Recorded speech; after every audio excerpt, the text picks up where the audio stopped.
Hello students, DSP sir की classes में आपका स्वागत है। और आज आप सीखने जा रहे हैं is to am to are to. जी हाँ, हमने बोला is to am to are to. कहने का मतलब अगर हम helping verb is am are के बाद टू लगा देते हैं तो उसकी हिंदी क्या होती है, उसको हम किस तरह से सेंटेंस में बनाते हैं।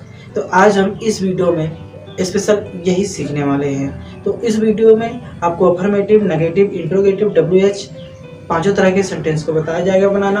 तो आप इस वीडियो को स्किप मत कीजिएगा। अगर नए हैं तो हमारे यूट्यूब चैनल को सब्सक्राइब करके बेल आइकन को जरूर दबाना, ताकि आने वाली वीडियो की नोटिफिकेशन सबसे पहले आपको मिले।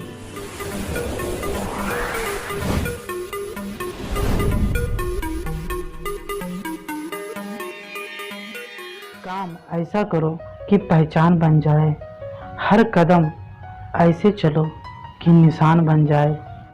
यहाँ तो जिंदगी सभी काट लेते हैं, जिंदगी जियो ऐसे कि मिसाल। स्टूडेंट्स, अगर हम इज एम आर के बाद अगर टू का प्रयोग कर देते हैं तो उसकी हिंदी होती है ना है, नी है, ने है।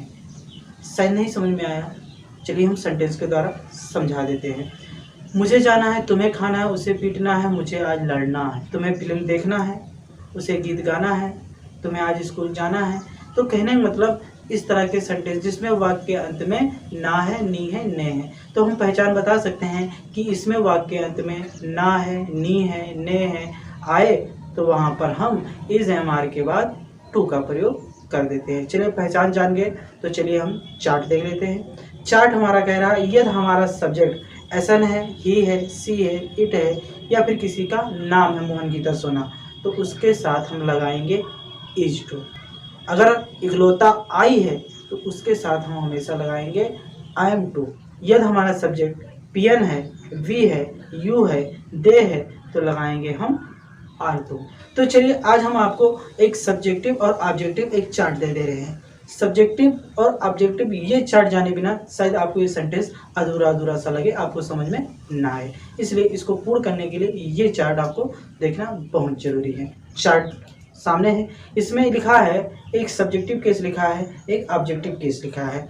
आपको इसमें जो सब्जेक्ट रहेगा ना हिंदी में वो ऑब्जेक्ट की तरह लगेगा, लेकिन आप उसको सब्जेक्ट के स्थान पे यूज कर रहे हो, इसलिए हम उसका ऑब्जेक्टिव केस ना लिखकर सब्जेक्टिव केस लिखते हैं। चलिए एक हम एग्जाम्पल के द्वारा बात करते हैं। मुझे लड़ना है, तो यहाँ पर मुझे क्या है, मुझे अंग्रेजी होता है मी, और मी देखिए ये आपके ऑब्जेक्टिव केस में है। लेकिन जब हम सेंटेंस इसमें बनाएंगे इस तरह के सेंटेंस तो वो हम सब्जेक्ट के स्थान पर लिखना है, इसलिए मी का सब्जेक्टिव केस देखिए चार्ट में आई लिखा हुआ है, तो यहाँ पर हम आई लिखेंगे सब्जेक्टिव केस, उसे मारना है।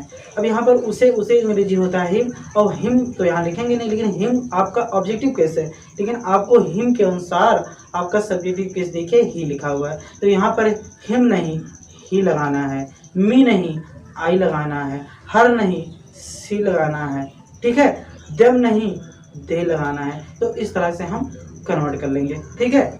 स्टूडेंट्स, अफर्मेटिव सेंटेंस बनाने के लिए सबसे पहले हम रूल को देख लेते हैं। रूल हमारा कह रहा है सबसे पहले आप सब्जेक्ट लिखोगे, उसके बाद इज या एम या आर लगा दोगे, तीनों में से एक लिखना है अपने सब्जेक्ट के अनुसार, जैसा जो सब्जेक्ट बोलेगा। उसके बाद आपको लिखना है टू को ऐसे उतार देंगे। उसके बाद आपको लिखना है मेन वर्ब का फर्स्ट फॉर्म, उसके बाद आप लिख दोगे ऑब्जेक्ट और अंत में फुल स्टॉप। हमारा सेंटेंस कंप्लीट। पहला एग्जांपल है मुझे तुमसे लड़ना है। यहाँ पर मुझे तुम्हारा क्या है, ऑब्जेक्टिव केस है, तो मुझे का मतलब हुआ मी, और मी के अनुसार देखिए सब्जेक्टिव केस क्या है, आई। तो हम सबसे पहले लिखेंगे आई के अनुसार हम चार्ट में देख कर लगाएंगे।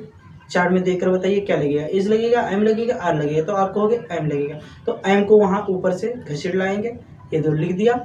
उसके बाद आपको टू को उतार देना है। उसके बाद आपको लिखना है वर्ब का फर्स्ट फॉर्म, तो लड़ना अंग्रेजी क्या होता है, फाइट, तो तुम्हें अंग्रेजी क्या होगा, यू, यानी कि मुझे तुमसे लड़ना है। सेंटेंस क्या बनेगा, I am to fight you. इस तरह से सेंटेंस को बनाएंगे। चलिए दो चार एग्जाम्पल और देख लेते हैं। तुम्हें हंसना है, तो आप क्या बताओगे, यू आर टू लाफ। उसे गीत गाना है, he is to sing a song. मुझे तुमसे बात करना है, I am to talk you. Rani को स्कूल जाना है, Rani is to go to school. तुम्हें अंग्रेजी बोलना है, you are to speak English. हमें अपना पाठ याद करना है। We are to learn our lesson. तो चलिए स्टूडेंट्स, अब हम नेगेटिव सेंटेंस सीखते हैं।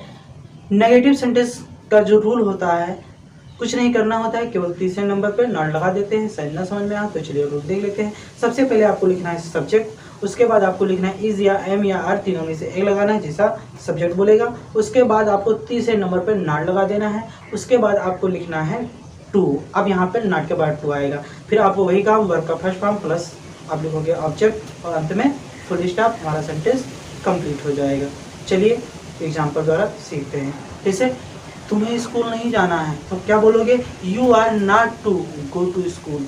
मोहन को अंग्रेजी नहीं बोलना है। Mohan is not to speak English. उसे एक पत्र नहीं लिखना है। He is not to write a letter. हमें आज नहीं नाचना है।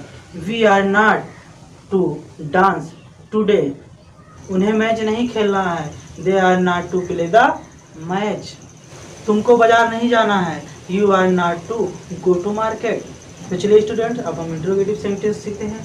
इंट्रोगेटिव सेंटेंस आपको पहले भी बताया गया, दो तरह के होते हैं। एक प्राइमरी इंट्रोगेटिव होता है, एक सेकेंडरी इंट्रोगेटिव सेंटेंस होता है। प्राइमरी इंट्रोगेटिव सेंटेंस उसे कहते हैं जिस सेंटेंस में क्या सबसे पहले आता है, और सेकेंडरी इंट्रोगेटिव सेंटेंस उसे कहते हैं जिसमें क्या क्यों के से वाक्य बीच में घुसा रहता है। हम सबसे पहले रूल देख लेते हैं। रूल, सबसे पहले आप इज या एम या आर लिखोगे, उसके बाद आप सब्जेक्ट लिखोगे, उसके बाद आप टू लगाओगे, उसके बाद फिर V1 लगाओगे, वर्ब का फर्स्ट फॉर्म प्लस आप ऑब्जेक्ट लिखोगे और अंत में फुल स्टॉप नहीं क्वेश्चन मार्क लगाओगे। चलिए एग्जांपल देखते हैं। क्या तुम्हें हंसना है? तो क्या सेंटेंस बनाओगे बताओ? कहोगे आर यू टू लाफ। क्या उसे रोना है? Is he to weep. क्या तुमको नाचना है? Are you to dance. क्या उसे अंग्रेजी बोलना है? Is he to speak English. क्या तुम्हें किताब पढ़ना है?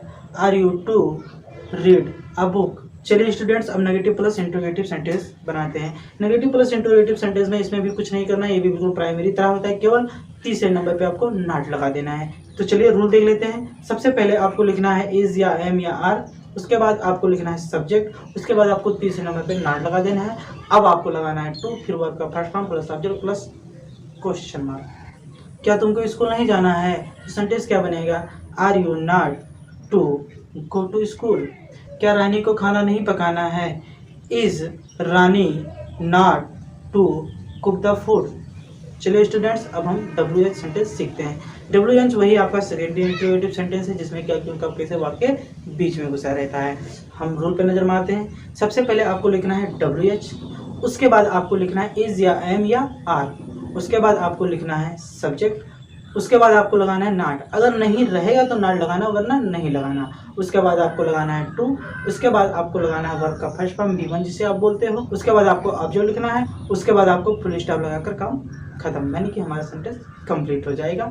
तो चलिए रूल हो गया। चलिए एग्जांपल द्वारा समझ लेते हैं। मोहन को स्कूल क्यों नहीं जाना है, यानी कि यहाँ पर क्यों हमारा WH है तो सबसे पहले क्यों लिखेंगे। उसके बाद मोहन किसी का नाम है तो इज लगाएंगे, तो हमने इज लगा दिया। उसके बाद मोहन तो मोहन लिख देंगे। उसके बाद रूल देखते रहिए। रूल में क्या है? सब्जेक्ट के बाद नॉट, तो हम नॉट लगा देंगे। उसके बाद आप लगाओगे टू, उसके बाद आप लिखोगे वर्ब का फर्स्ट फॉर्म, यानी जाना। जाना का नीचे क्या होगा? गो। अब बचा क्या? Object to school. तो स्टूडेंट्स, अगर वीडियो अच्छी लगी हो तो वीडियो को लाइक और सब्सक्राइब जरूर कीजिएगा, और इसी तरह से आपको कुछ ना कुछ नए सेंटेंस जरूर आपके लिए लेकर आऊँगा, सभी तरह से, हिंदी का भी, बेसिक मैथ का भी। तो आप इस चैनल को जरूर लाइक और सब्सक्राइब। हमारे YouTube चैनल को सब्सक्राइब करके बेल आइकन को जरूर दबाएं ताकि आने वाली वीडियो की नोटिफिकेशन सबसे पहले आपको मिले।